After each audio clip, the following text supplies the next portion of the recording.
Então, pessoal, muito bem-vindos à trilha da CIT, ao TDC de Porto Alegre. E abrindo aqui hoje, vamos direto ao assunto, falar sobre a tabela periódica dos elementos da comunicação. Eu sou a Solange Aguilera, Squad Leader Coach da CIT.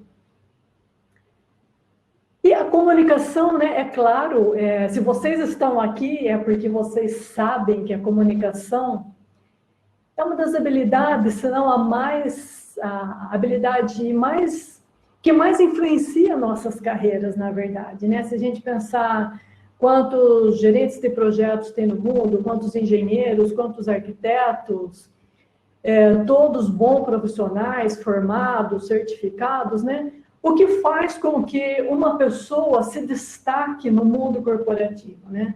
Com certeza são as habilidades interpessoais e com certeza a comunicação é uma das principais.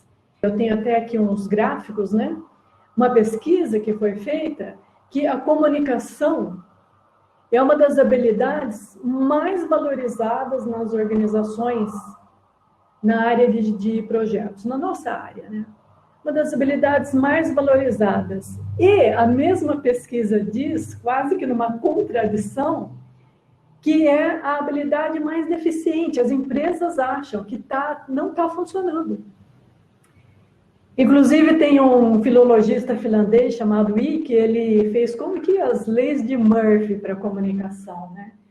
E ele disse coisas como, por exemplo, se a comunicação ocorreu da maneira que você desejava, houve um engano, porque ela sempre dá errado, né? E ele disse também, se uma mensagem, se uma comunicação puder dar errado, ela vai dar errado da pior maneira possível. E, finalmente, há sempre alguém que sabe mais do que você sobre aquilo que você quis dizer, né? Quer dizer, você escreve, você fala, e alguém interpreta de uma maneira completamente diferente e parece até, pela maneira que se coloca, saber mais do que você sobre aquilo que você mesmo quis dizer, né? E por quê, né? E o escritor George Shaw disse que o problema central da comunicação é a ilusão de que ela ocorreu. Então, a gente se engana, né? A gente se engana achando que comunicou, achando que o outro entendeu, achando que fez o que deveria ser feito, a gente se engana. E nós escondemos de nós mesmos o fato da comunicação ser complexa, né? O fato de nós não conseguirmos nos comunicarmos como nós imaginamos, né? E a gente esconde coisas de nós mesmos, né? E tá aí, por que nós fazemos, fomos a um psicólogo, a um psicanalista, fazemos reflexões, mantemos um diário, porque nós temos a habilidade de esconder coisas de nós mesmos. E a comunicação é uma dessas ilusões que nós temos, de que nós nascemos, né? Nascemos, eu sei falar, e é isso, e não é isso, né? É muito mais complexo. A comunicação envolve desejos, envolve expectativas, envolve frustrações, envolve as nossas emoções, as nossas intenções, as nossas perspectivas e muito mais coisas. Mas falando um pouco agora, né, de como nós vamos analisar a comunicação, nós vamos dividir as nossas habilidades de comunicação nas várias revoluções industriais. E parece, né, pode até parecer que comunicação é isso, eu falo e alguém entende. Mas a comunicação é muito mais do que isso e ela muda a habilidade de comunicação. Bom, então o que é uma revolução industrial, né? Eu fiz esse gráfico aqui que eu estou mostrando para vocês. E ele é até assim, estatisticamente desproporcional, mas foi a única maneira que eu encontrei de mostrar a evolução na produção do ano 1, né? Ano 1 da era cristã até 2008. E o que vocês estão vendo aí? Que no ano 1, uma pessoa, sei lá, né? Vou dar um exemplo, fazia uma manta em um dia. No ano 500, uma pessoa fazia uma manta em um dia. No ano 1000, uma pessoa fazia uma manta em um dia. Em 1500 também. Aí, de repente, alguma coisa acontece e esse gráfico começa a mudar. De repente, uma pessoa faz 100 mantas em um dia. E isso, é claro, é uma revolução industrial. Então, uma revolução industrial é o quê? É quando há ganhos enormes em produtividade. E esses dados aí que eu coletei foram o PIB, né? GDP, em 1990, usando um dólar, Gary Cummings, um dólar teorético, em 183 países. E aí eu pincelei aqui, né, alguns desses países: Estados Unidos, França, Alemanha, Argentina, Brasil, México. E dá para ver que o Brasil é um dos países de menor produtividade. Então, de 150 países, 170 países, o Brasil está lá embaixo. E, de fato, você pode, para uma atividade, contratar um americano ou 5 brasileiros. E aí, por que a nossa produtividade é baixa? É um assunto de uma outra conversa, mas ela é. Bom, então, quando que no período da história da humanidade nós tivemos ganhos de produtividade? Primeira revolução industrial, com o uso da energia a vapor. Na segunda, o uso da energia elétrica. Na terceira, automação. E na quarta, a robotização. Esses anos, né, são anos épicos, né, simbólicos que eu peguei.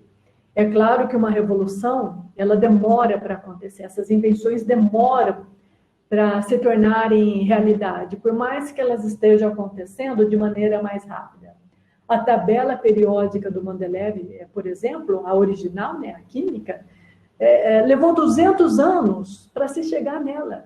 Um fez um modelo, outro fez um modelo, outro foi aumentando, e começou lá com 10 elementos, e hoje nós temos ela. Inclusive, quando o Mendeleev fez a tabela periódica, ele deixou espaços, porque ele disse, aqui tem um buraco, teria que ter um elemento químico, número atômico X.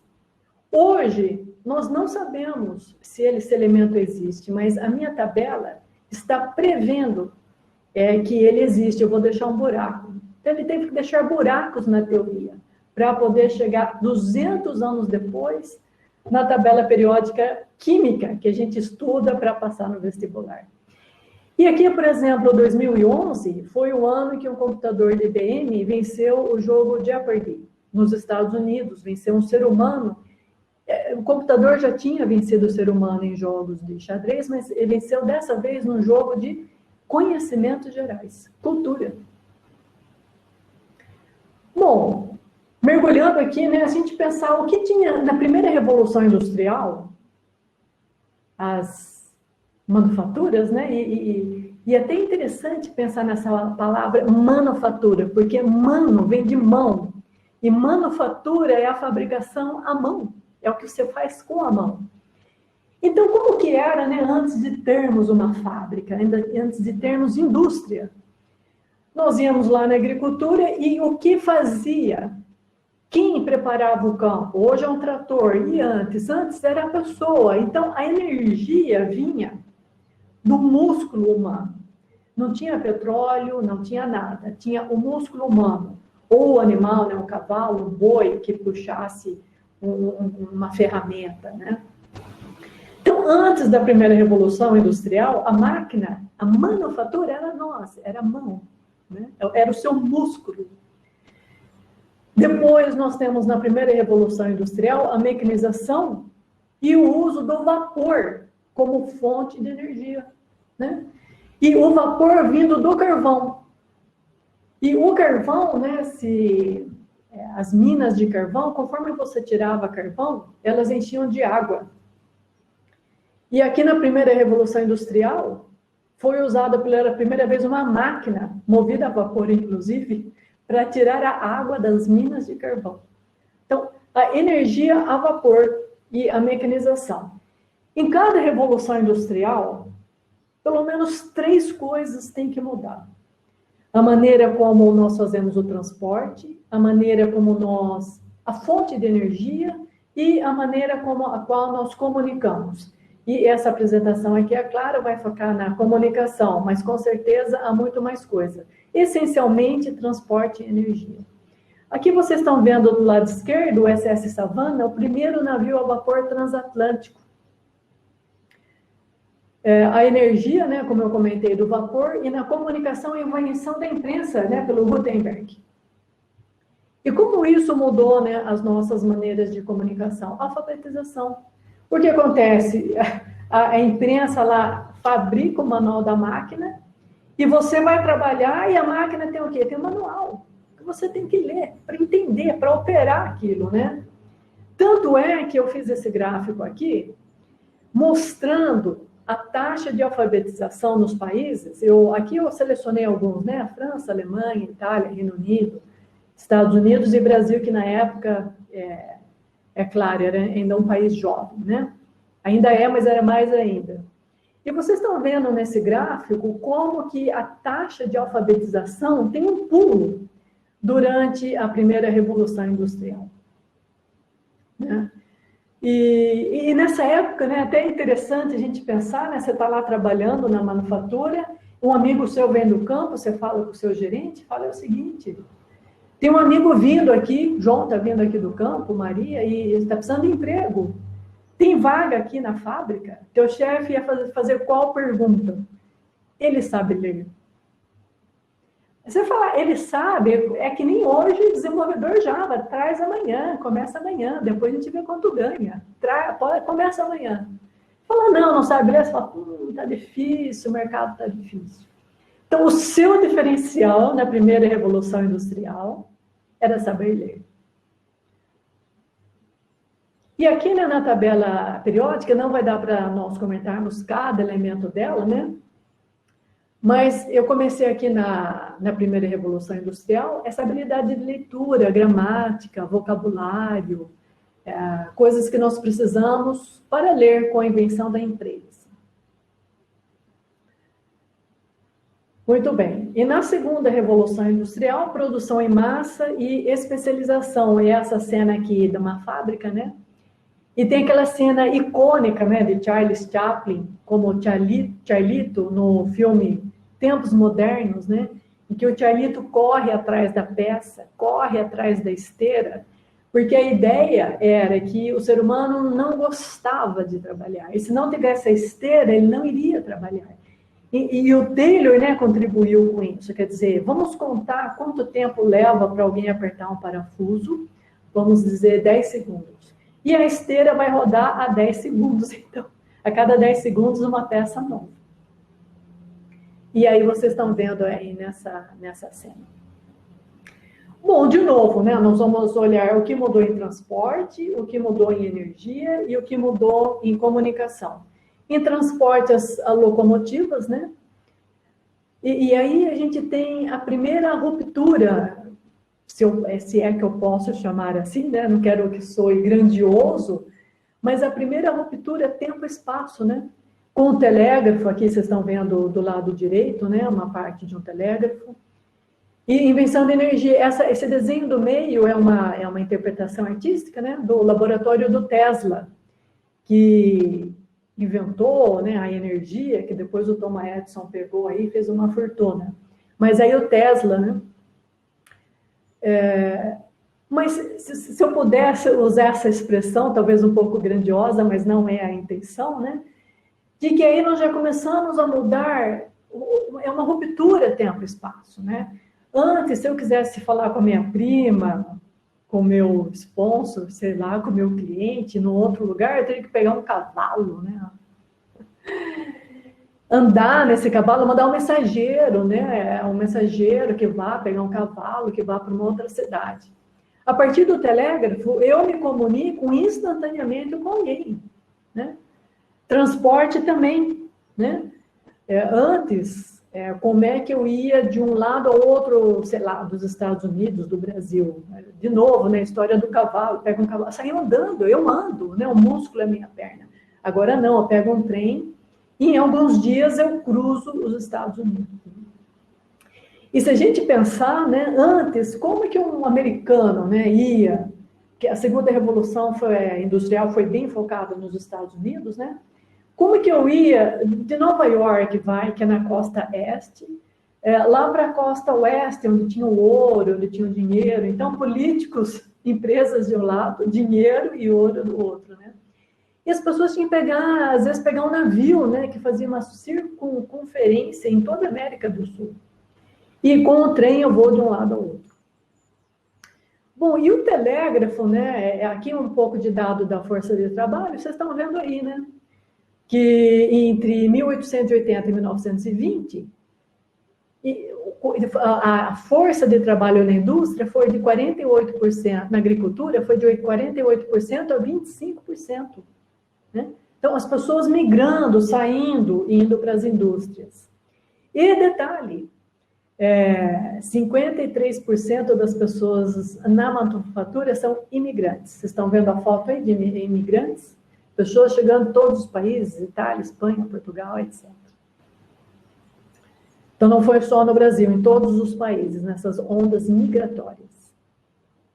Que mexeu com a nossa cultura, né? Quer dizer, hoje, nós somos o que somos, né? O Brasil é o que é. Essa miscigenação, né? Se eu perguntar aqui de onde você vem, você vai me falar, meu avô, meu bisavô era italiano, era Portugal, era espanhol, né? Nós somos o que somos por causa da segunda revolução industrial, em termos de família, inclusive, né? Em termos de família, de língua, de cultura, de valores. Bom, mas aí o que vem desse telégrafo, né? Desse telégrafo vem um modelo de comunicação. E a gente sabe, né? A gente tem do lado direito uma pessoa chamada de codificador, o lado direito decodificador, essa pessoa que lê, que escuta, que vê essa mensagem. E esse modelo foi feito um upgrade nele, né? As pessoas adicionaram imagens, adicionaram itens, mas o fato é que, né? E eu me lembro até uma vez eu fui fazer um treinamento de comunicação e em gerenciamento de projeto, o professor mostrou esse desenho.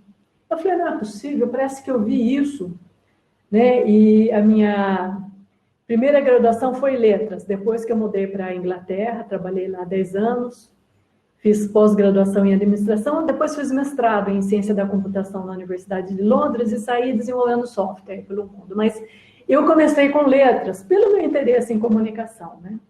E eu falei, não é possível, eu não lembro disso da faculdade, eu não lembro desse modelo, eu não lembro, e assim, eu lembro dele, mas não da faculdade. Pesquisei nos meus livros de linguística, não achei nada. Joguei tudo fora, falei, não é possível, estou desatualizada.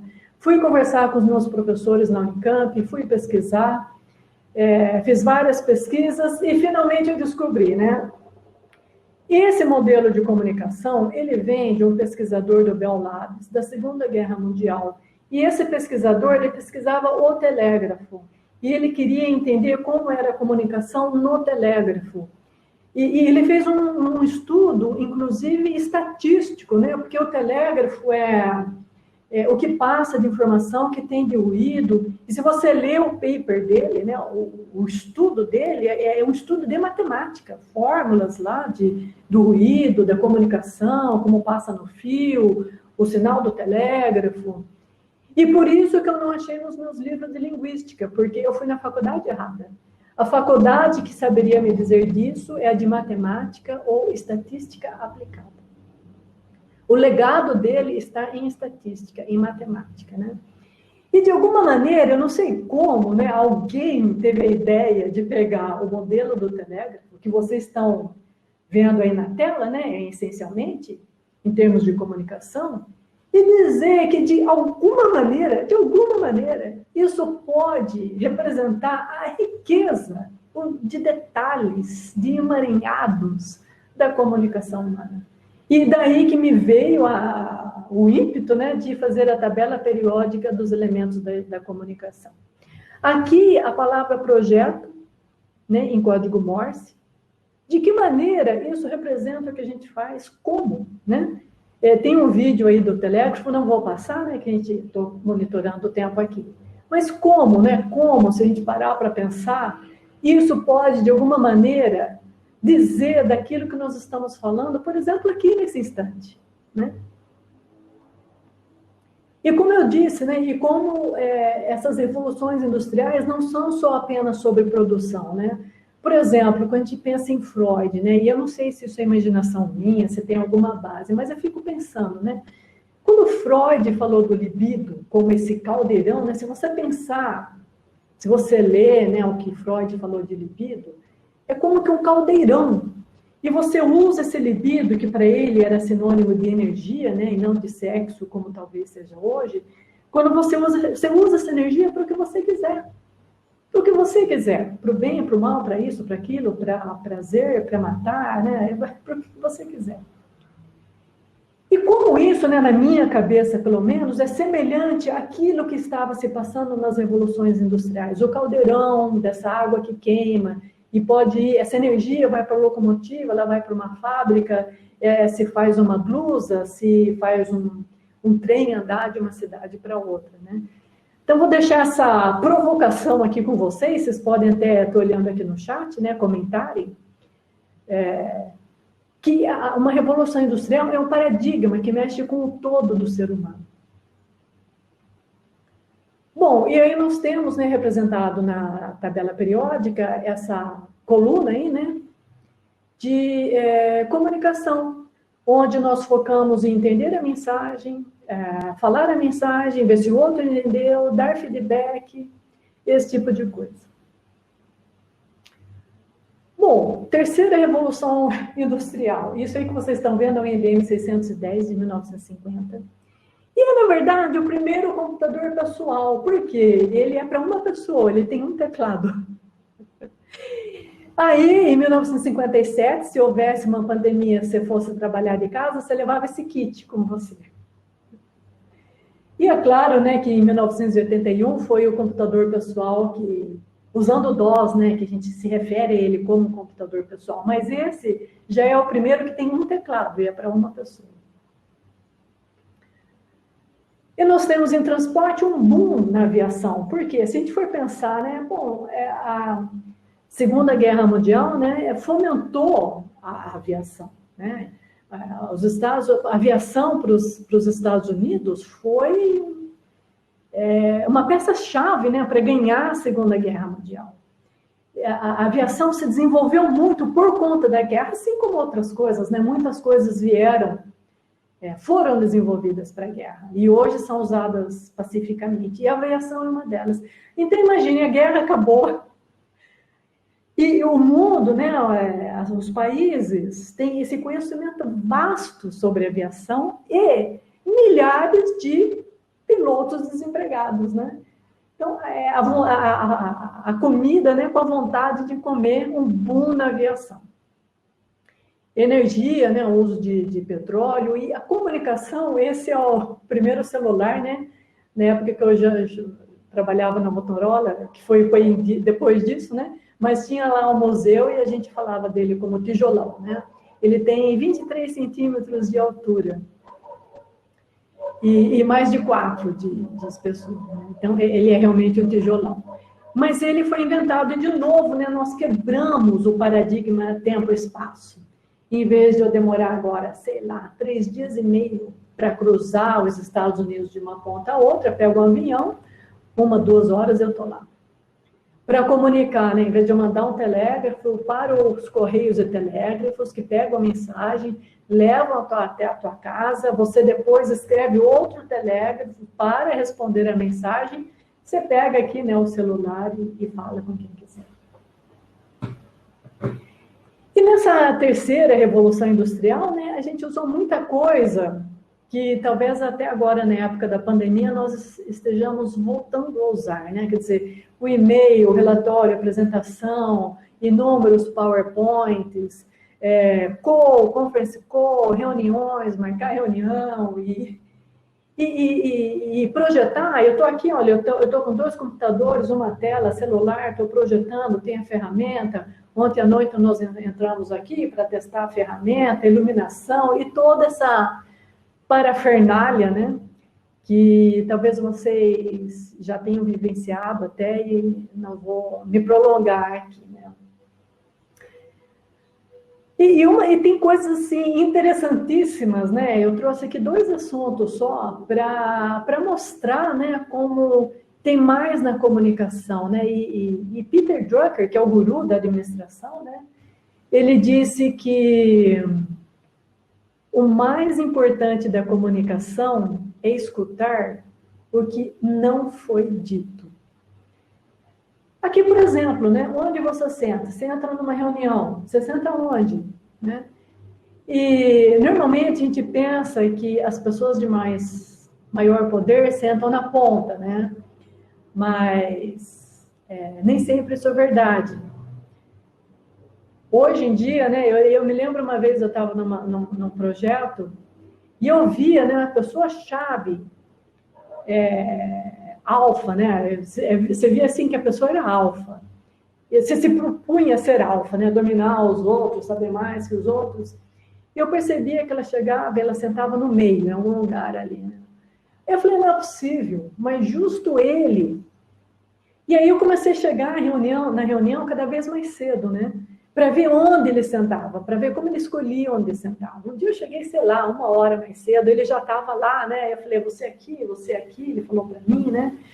E aí, aos poucos, né, ao longo das semanas, eu fui percebendo que ele sentava sempre do lado oposto dos meios de comunicação. Então, tinha lá uma estrela, tinha lá um projetor, tinha lá alguma coisa, e ele sentaria do lado perto disso, né?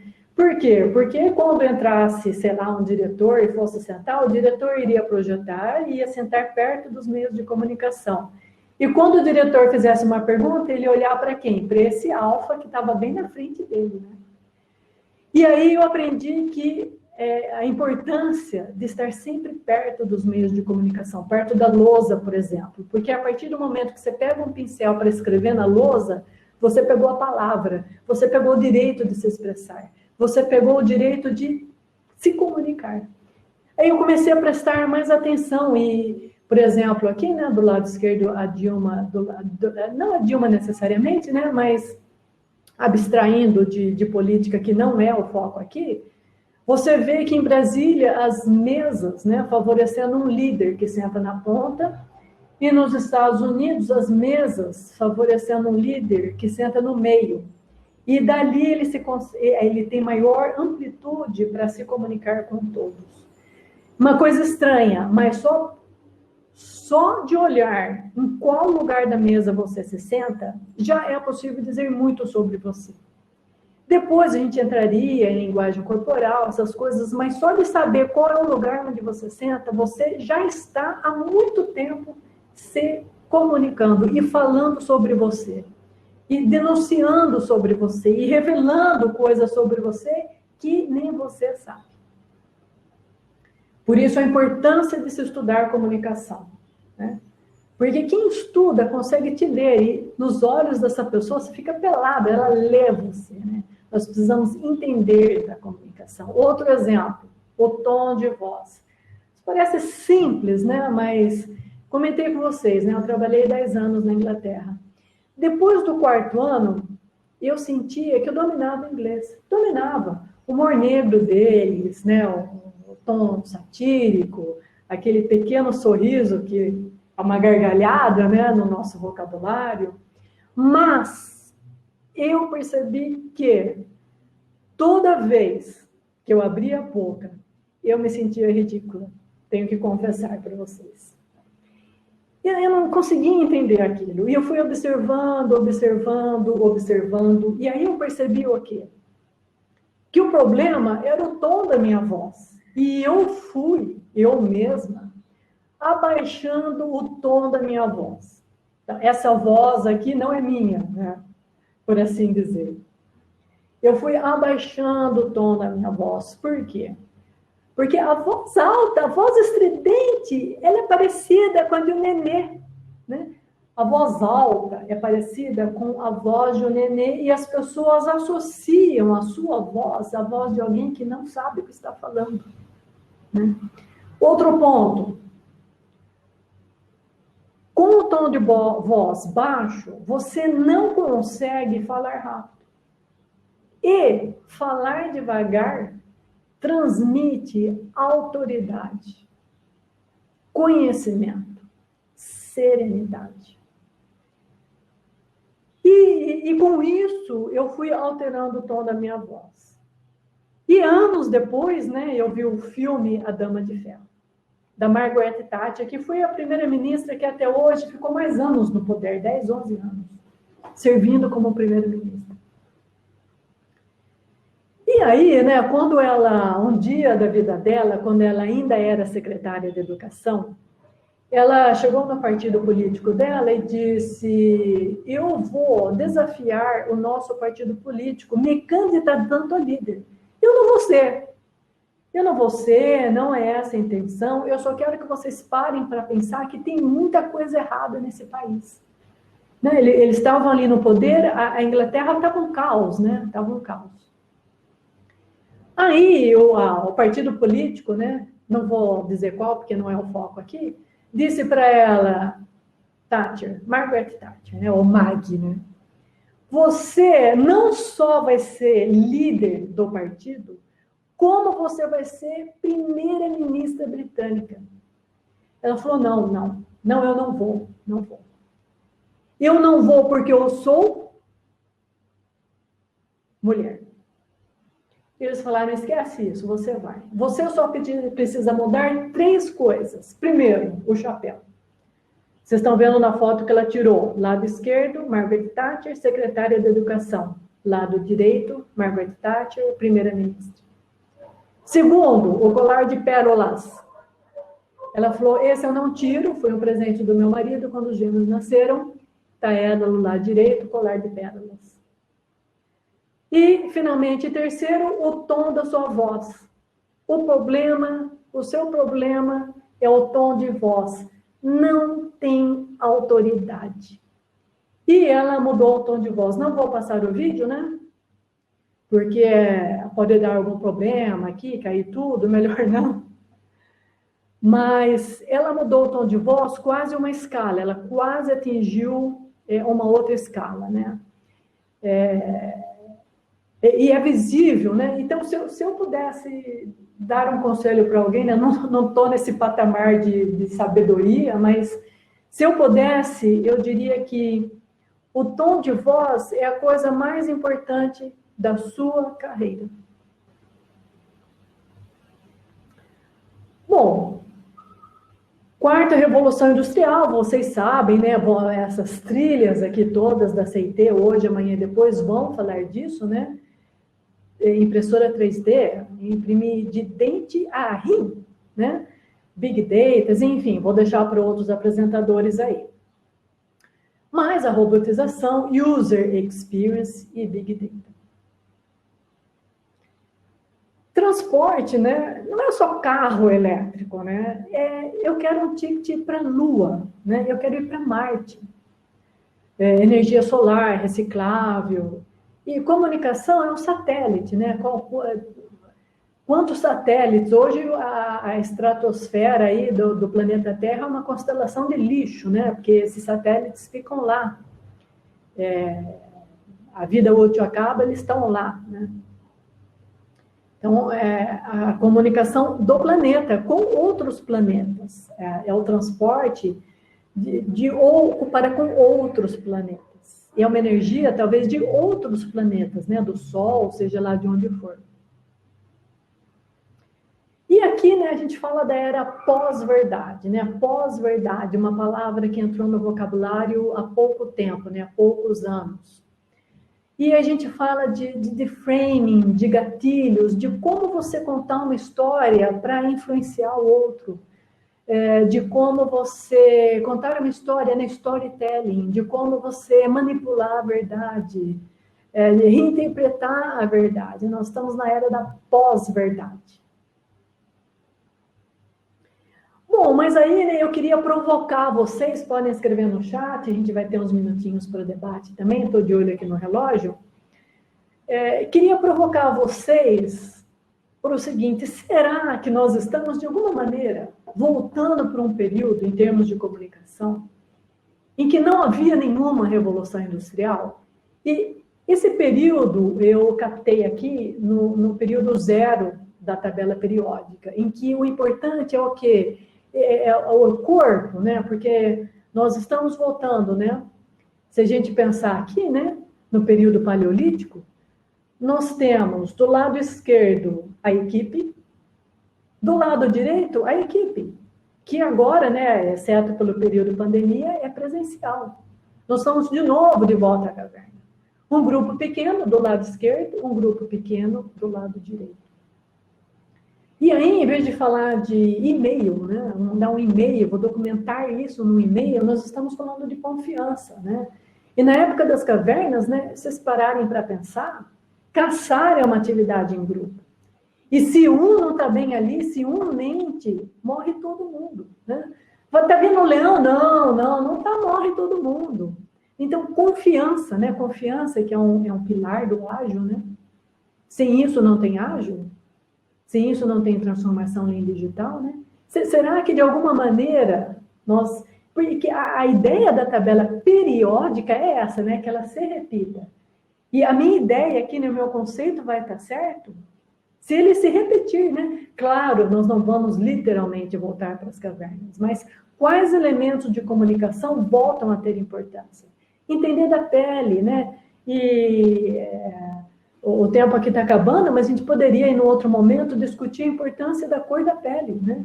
Por exemplo, não sei se vocês sabem, mas só os animais que enxergam a pele enxergam colorido. Para que enxergar colorido se você não consegue ver a pele do outro? Porque a pele vai falar o quê? Do nível de oxigênio, certo? Do nível de hemoglobina. Vai dizer se você está doente, se você está irritado, né? Uma pessoa irritada está vermelha. Por quê? Então, é uma coisa intuitiva nossa, né? De olhar para a pele de uma pessoa e dizer como ela está. Óbvio que não tem nada a ver com raça aqui, né? Não é disso que eu estou falando. Eu estou falando do nível de oxigênio, nível de hemoglobina. Então, essas habilidades, né, que voltam a ser necessárias. Onde você está na caverna? Está para a direita, está para a esquerda, está longe, está perto? Qual a cor da sua pele? O que você está vendo? A habilidade de ver, a habilidade de escutar. Então, vou deixar essa provocação. Escreva no chat. Estou vendo aqui se tem alguma mensagem. Então, esse é o nosso Scrum paleolítico. O que eu fiz ontem, o que eu vou fazer hoje e há algum obstáculo. Bom, e eu queria deixar uma última provocação aqui com vocês. Escreva no chat, anotem as perguntas. Que dessas 4 revoluções industriais, será que eu estou errada, né? Qual a opinião de vocês? Em pensar que hoje, 2021, quase, né? Nós podemos trabalhar em qualquer uma dessas revoluções. Se eu pegar o carro e andar 1 hora aqui, em qualquer direção, será que eu não caio no campo? Será que eu me encontro com pessoas ainda na enxada, né? Com a enxada ali plantando? Será que não? Será que eu não consigo um emprego na minha cidade mesmo, ou aqui em outra, em que a produção é em massa e ainda é dependente do ser humano, né? Porque se for hoje no YouTube, por lá um vídeo, fábrica da Coca-Cola, fábrica da Nike, você vai escutar muito desse vídeo antes de ver um ser humano, né? Mas será que no mundo, né, na sua cidade ou aí perto, não existam muitas fábricas que ainda precisam de muitas pessoas que não foram robotizadas, não foram automatizadas? Será que perto aí da sua cidade, ou no Brasil aí, você não consegue trabalhar numa empresa que está na 3ª revolução industrial? Está lá automatizada, mas será que ela vai existir daqui 10, 15, 20, 50, 100 anos? Ou vai existir como ela é hoje? E será que hoje nós não podemos também trabalhar numa empresa que está na 4ª revolução industrial? Essa é a provocação final que eu gostaria de ouvir a opinião de vocês daqui a pouco. Se isso é possível, na minha opinião, me parece que sim. Eu posso escolher a empresa na qual eu estou trabalhando, ou que é meu cliente, ou que é meu parceiro, para trabalhar comigo na quarta revolução industrial. Então, me parece que nesse Brasil afora, nesse mundo afora, é possível, sim, trabalhar numa empresa que está na primeira, segunda, terceira ou quarta revolução industrial, ou em nenhuma, que está na enxada, né? Você não tem um patrão, você trabalha até talvez para si mesmo. E se não plantar, se não chover, você não come. E talvez, né, estou pensando aqui, né, tentando ser um pouco visionária, mas talvez daqui 100 anos, né, ou talvez menos, 50, sei lá, nós estejamos falando da quinta revolução industrial. E quando uma pessoa vier aqui apresentar, né, ela não vai falar de, gente, o principal problema da comunicação, das empresas, são comunicação, não. Talvez ele fale, gente, o principal problema de uma empresa, a habilidade que nós mais precisamos é que as pessoas sejam um agente de transformação. Né? Um agente de transformação que caminha conosco para chegar num lugar, né, que provoque e que nos auxilie na transformação. Então, talvez daqui alguns anos, né, ou séculos, não sei, exista uma outra revolução industrial, onde nós todos estejamos como agentes de transformação, nos pilares, né, de liderança, design e gestão. Né? E é por isso, né, inclusive, que eu escolhi trabalhar na CIT para ser um agente de transformação, para fazer parte da quarta revolução industrial e rumo à quinta, né? Deixando aqui meu depoimento, né, da minha escolha pessoal. Bom, estou vendo que nós temos 10 minutos e gostaria, então, de ouvir a opinião de vocês. Me preocupa essa evolução, pois vejo que as pessoas não estão evoluindo, não estão acompanhando. No Brasil mesmo, temos muitos analfabetos, não vejo investimento na educação tecnológica. Exatamente, Conceição, né? Me preocupa também, me preocupa demais. Escrevam no chat, os microfones não podem ser abertos. As máquinas, de um jeito ou de outro, precisam do ser humano, até porque quem programa as máquinas somos nós. Exatamente, né? E aí é uma coisa que, quando eu dou aula, eu provoco nos alunos, não tente ter um emprego, não tente fazer algo que uma máquina faça. Antes eu falava que um chinês faça, né? Agora já está maior, né? Que uma máquina faça, né? Porque você não vai conseguir competir. Então, vamos pensar aqui, vai. O que uma máquina não faz? Qual será a habilidade mais demandada de uma pessoa no mercado de trabalho? Né? E na minha visão, a gente tem, né, falou hoje de design, experiência do usuário, é entender o usuário. Uma máquina não entende o usuário.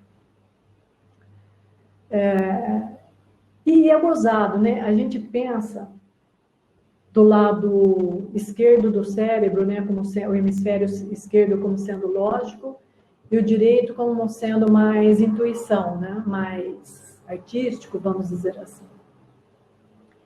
E é interessante, né, reparar que os empregos, né, me parece, né, que os empregos mais valorizados hoje são aqueles que estão mais do lado direito do hemisfério, né, mais desse lado. Que são coisas que a lógica, né, a programação não conseguem resolver. Então, esses vão ser, na minha opinião, as habilidades mais procuradas no futuro. Aquelas que a máquina não consegue fazer. Que é entender o ser humano, entender o cliente e ser um agente de transformação. A máquina não consegue ser um agente de transformação. Então, na minha visão, é isso. E realmente, né, e nós precisamos ser esse agente de transformação nas empresas, nas nossas comunidades, ajudando as pessoas, né, porque elas não vão chegar lá sozinhas, né. Essa é a nossa parte. Quer mais? Alguma coisa no chat? Escrevam aí alguma pergunta, consideração. O excesso de informação prejudica. Exatamente. Isso aqui, Gerson, você também tocou num ponto fantástico, fantástico. Por quê? Nunca no mundo você vai ter informação suficiente para tomar uma decisão. Nunca. Se tivesse algo que conseguisse, no momento que ela está nas tuas mãos, ela está atualizada. Eu tinha um chefe visionário na Inglaterra, ele falava, não imprimo nada, porque a hora que sair da impressora dá desatualizado. E é isso. E nós não vamos conseguir, né? Nós temos que nos libertar dessa ideia de que algum dia nós vamos ter fatos suficientes para tomar uma decisão sem julgamento. Então, a gente usa hoje Analytics para ter as informações corretas, na hora correta. Mas, no final das contas, um ser humano vai tomar uma decisão, um ser humano vai entender da estratégia, o ser humano vai ter uma visão. E se a gente pensar, né, nos últimos, sei lá, 2000 anos, pelo menos desde Aristóteles, né, que Aristóteles foi um grande analisador, né, e ele fazia análise, ele pegava, por exemplo, planta, botânica. E ele falava assim, gente, essas são as plantas que existem no mundo. E eu as dividi em A, B, C. As do tipo A, e ele ia. E eu gosto muito de um filósofo escocês chamado John Mill. Por quê? O pai dele achava que ele poderia criar uma criança para ser o que ele quisesse. Então ele falava assim, eu vou ter um filho, e se eu educar esse filho para ser bandido, ele vai ser. Se eu educar esse filho para ser um engenheiro, ele vai ser. Se eu educar ele... E ele falou, eu vou educar o meu filho para ser um gênio. O filho dele nasceu, o John. E ele educou o filho dele para ser um gênio. Sei lá, 4, 5 anos, o menino já sabia grego. Aos 10, ali Aristóteles no original. Aos 15, e o John sabia de tudo. Você falar para ele, John, botânica, ele ia. Todas as espécies. John, química, os elementos químicos. John, matemática. John, e ele ia.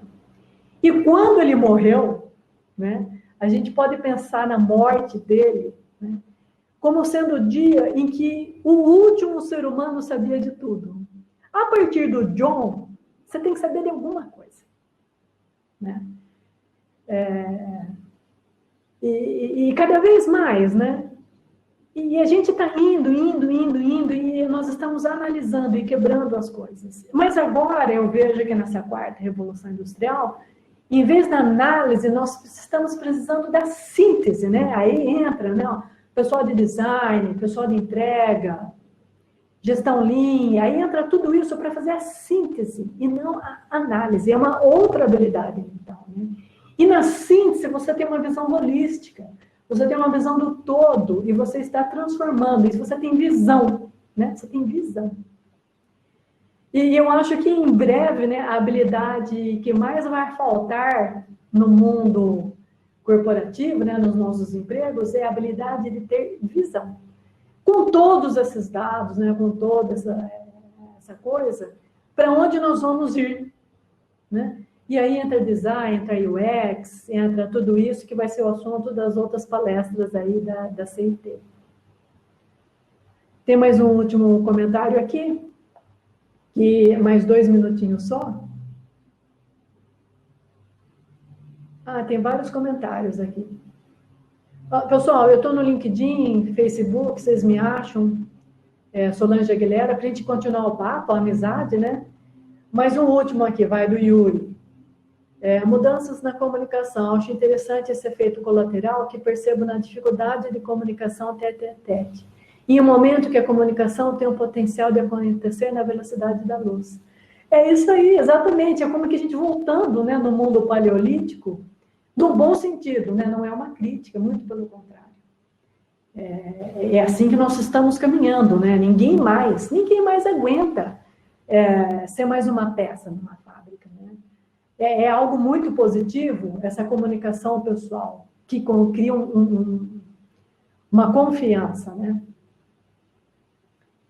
Então, a comunicação, né, como o Yuri comenta aqui, né? Hoje, eu estou aqui em Campinas, transmitindo isso, simultaneamente, sei lá, isso aqui está passando por cabo, talvez até satélite, né, onde vocês estejam.